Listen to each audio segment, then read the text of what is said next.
Et on me dit « Ah, je veux gagner beaucoup d'argent ». Et là, je leur dis « Oublie ça, ce n'est pas une bonne raison. Les gens qui créent des sociétés uniquement dans le but de s'enrichir, la plupart, je ne les ai pas vus réussir. » Dans cette vidéo, Steve Jobs va nous apprendre comment lancer un business prospère qui va impacter des millions de vies, inspirer toute l'industrie technologique et révolutionner le monde. Et tout ça, même si tout ce que tu possèdes, c'est une idée ou une passion. L'intérêt de cette vidéo pour toi, si tu es entrepreneur ou futur entrepreneur, c'est peut-être de clarifier ta vision ou, autrement dit, remettre un peu de clarté dans ton projet entrepreneurial. Steve Jobs arrive tout de suite. Salut à toi qui regarde. Bienvenue dans ce premier épisode de Conseil Motivation Business. La chance, ça se provoque. Le meilleur des investissements que tu peux faire, c'est d'investir sur toi-même. Tu as fait le choix d'apprendre chaque jour quelque chose de nouveau. Bravo. Bon allez, moi je me casse et je laisse la parole à Steve Jobs. Il faut qu'il y ait quelqu'un qui soit la personne qui maintient et répète la vision. Parce qu'il y a énormément de travail à faire pour lancer un business. Et souvent, lorsqu'on doit marcher 1000 km et qu'on fait les premiers pas, le chemin paraît très long. Et ça aide beaucoup d'avoir quelqu'un à ses côtés pour dire « Eh ben, on s'est approché d'un pas. Le bout du chemin existe vraiment, ce n'est pas juste un mirage. » Donc, de mille et une façons, avec un petit mot ou parfois de façon plus solennelle, la vision doit être redite. Je fais ça souvent. J'avais oublié combien de travail ça demande de lancer une société. C'est beaucoup de travail et vous devez tout faire. Il faut penser à un nom, il faut concevoir le logo, c'est-à-dire en plus de concevoir le produit. Il faut décider quoi concevoir, il faut voir comment le mettre sur le marché, il faut créer un système de numéros de série, il faut créer des comptes bancaires, il faut créer toutes sortes de graphiques, un grand livre de comptes, obtenir un système de gestion des informations, il faut installer une petite cuisine, acheter une cafetière, tous ces trucs-là. Alors, première chose, la lune de miel est finie. Toutes ces choses formidables qui nous ont été offertes juste pour le fait d'exister, maintenant, ne sont plus que des choses du passé. Nous sommes comme toutes les autres startups. Nous sommes une société maintenant depuis 6 mois. Et oui, on pourrait dire qu'on a eu un procès pendant 4 mois, et qu'on a eu ceci, qu'on a fait cela. Mais le fond du sujet, c'est que le monde ne s'intéresse pas vraiment à ces histoires. Le monde s'intéresse à ce que nous produisons. Nous dépensons de l'argent depuis 6 mois comme une start-up. Et dans certains domaines, nous avons produit beaucoup de choses. Nous avons fait beaucoup de choses pendant ces 6 mois dans certains domaines. Et dans d'autres domaines, nous n'avons pas eu beaucoup de choses à montrer pendant ces 6 mois. Alors j'espère que pendant ce séminaire, on garde les pieds sur terre. Et on se rend compte qu'on sera jugé comme toute autre start-up dorénavant. Jugé pour notre produit et la vitesse avec laquelle on le met sur le marché. Et parvenir à un consensus sur une vision partagée par tous. On voulait des gens qui étaient incroyablement doués dans leur domaine. Pas nécessairement des professionnels chevronnés, mais qui étaient passionnés. Et au bout des doigts, avaient une compréhension parfaite d'où se trouvait la technologie et ce qu'on pouvait faire avec cette technologie. Et on voulait partager ça avec beaucoup de gens. Donc le truc cool, c'est lorsqu'on rassemble un noyau dur de 10 personnes exceptionnelles, chacun sait quel type de profil sera accepté dans ce groupe. La tâche la plus importante pour quelqu'un comme moi, c'est le recrutement. J'ai toujours trouvé qu'il faut d'abord se concentrer sur l'expérience client et seulement ensuite, à reculons, arriver à la technologie qu'on va utiliser pour ça. On ne peut pas commencer par la technologie et seulement ensuite essayer de trouver là où vendre cette technologie. J'ai sûrement commis cette erreur plus de fois que quiconque dans cette salle. Et j'ai des cicatrices pour le prouver, donc je sais ce que c'est. Et en tentant d'élaborer une stratégie et une vision pour Apple, on a commencé par se focaliser sur les bénéfices incroyables qu'on pouvait apporter aux clients. Là où on peut amener le client, on n'a pas commencé en disant « Asseyons-nous avec les ingénieurs pour voir ce qu'on a de cool comme technologie » pour ensuite voir comment on peut la mettre sur le marché. Et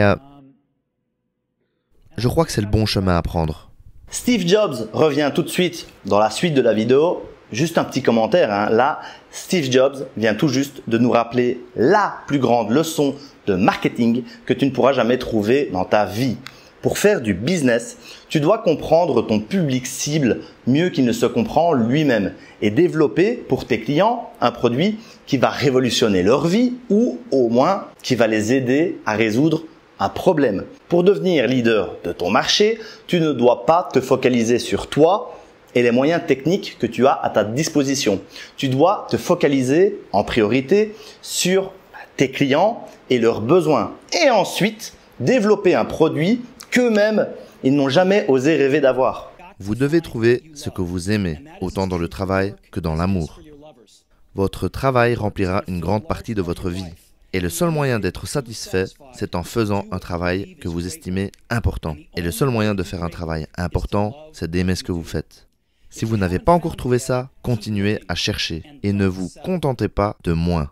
Un peu comme on trouve son âme sœur, vous saurez reconnaître ce que c'est lorsque vous l'aurez trouvé. Et comme toute bonne relation, cela ne fera que s'améliorer avec le temps. Alors, continuez à chercher, ne vous contentez pas de moins. Avez-vous déjà eu envie de baisser les bras? Hmm? Avez-vous déjà pensé à baisser les bras? Il y a eu des moments où c'était assez difficile. Il y a eu des moments, mais non, je ne pense pas. Je ne pense pas. Les premières années étaient les plus difficiles. Et les ordinateurs personnels n'existaient pas encore en 1975. C'est très difficile à croire. Et c'est pour ça qu'on en a créé un. On en voulait un. Et il n'y en avait pas. Donc il fallait qu'on en crée un. Mais est-ce que vous saviez qu'en créant l'ordinateur personnel, cela deviendrait une industrie majeure? Je veux dire, vous l'avez su directement? Non, ça a pris environ 1 an avant que nous commencions à le sentir. J'avais un partenaire, Steve Wozniak, qui est un mec brillant. Et c'est lui qui a fait la plupart de l'ingénierie de l'Apple I et de l'Apple II. Et après peut-être une année, on l'a montré. On l'avait juste créé pour nous-mêmes. Et on a montré à nos amis. Et tout le monde en voulait un. Et donc, on s'occupait à fabriquer tous ces ordinateurs à la main pour nos amis. Ça consommait notre vie entière, tout notre temps libre. Et donc, on a décidé qu'on devait manufacturer une centaine d'unités pour ne pas passer le reste de nos vies à les fabriquer nous-mêmes pour nos amis. Et c'est comme ça qu'on a débuté. On ne pensait pas créer une société. On faisait juste tout ça pour nous-mêmes. Et ensuite, nos amis. Et ensuite, le cercle a grandi et grandi encore. Et maintenant, il y a 25 millions de gens qui sont dans le cercle. Donc, vous étiez juste en train de vous amuser? Oh oui, on s'est toujours amusé en faisant ça. Il y a tant de jeunes qui cherchent à créer des entreprises, vous savez, des entreprises de start-up, Ouais. et ils cherchent eux-mêmes à imiter une société comme Apple. Et parfois, on vient me dire, je veux fonder une société. Et je leur dis, pourquoi? Et on me dit, je veux gagner beaucoup d'argent. Et là, je leur dis, oublie ça, ce n'est pas une bonne raison. Les gens qui créent des sociétés uniquement dans le but de s'enrichir, la plupart, je ne les ai pas vus réussir. Ceux qui réussissent, ce sont ceux qui parfois ne veulent même pas créer une société à la base. Ils ont juste une idée qu'ils veulent exprimer au monde. Et souvent, ils sont contraints de créer une société, sinon personne ne veut les écouter. Dans une société de 10 000 employés, comment faire comprendre votre vision à tout le monde? Qu'est-ce que vous leur dites? Eh bien, vous leur transmettez en devenant vous-même un exemple à suivre. Autrement dit, lorsque quelque chose n'est pas à la hauteur, est-ce que vous vous arrêtez et vous prenez le temps de l'améliorer ou vous allez simplement le livrer tel quel? Et tout le monde observe pour voir comment les gens prennent leurs décisions. Et nous, ce qu'on veut faire, c'est dire stop jusqu'au moment où notre produit est formidable et donc prêt à être livré. Lorsque nous rencontrons des problèmes, nous nous arrêtons pour les régler. Et par exemple, vous pouvez dire tout ce que vous voulez, mais tout le monde regarde attentivement lorsque vous êtes dans une situation difficile pour voir quelles décisions vous prenez, quelles sont vos valeurs. Ils aimeraient savoir comment vous faites et vous savez, ce n'est sûrement pas facile à faire. Oui, vous savez, nous essayons d'embaucher des gens très intelligents, mais nous avons une organisation très simple. Et nous essayons de nous concentrer pour réaliser peu de choses, mais bien les réaliser. Et la concentration, c'est difficile parce que se concentrer, ce n'est pas dire oui, c'est dire non. Alors, nous choisissons de ne pas faire beaucoup de choses pour pouvoir nous concentrer sur peu de choses et les faire bien. Et je crois que tout le monde qui travaille dans une société veut faire quelque chose de grand. Ils veulent être excités par ce sur quoi ils travaillent. Et ils veulent être reconnus pour ce travail s'ils le font vraiment bien. Donc chez Apple, nous essayons de permettre aux gens de faire le meilleur travail de leur vie, le tout mis à disposition de nos 25 millions de clients. Et ça, c'est très excitant. Et lorsque vous travaillez sur quelque chose et que vous savez que si ça fonctionne bien, 25 millions de personnes vont l'utiliser, c'est très motivant. Et ce n'est pas juste 25 millions de clients à nous, mais d'autres sociétés ont tendance à nous suivre après quelques années. D'autres sociétés ont tendance à copier ce qui fonctionne chez nous. Et donc, nous pouvons influencer l'industrie entière. Où est-ce que vous vous voyez dans 10 ans? Ah, vous savez, je n'ai pas de bon phare. Je ne sais pas. Je n'y pense pas vraiment.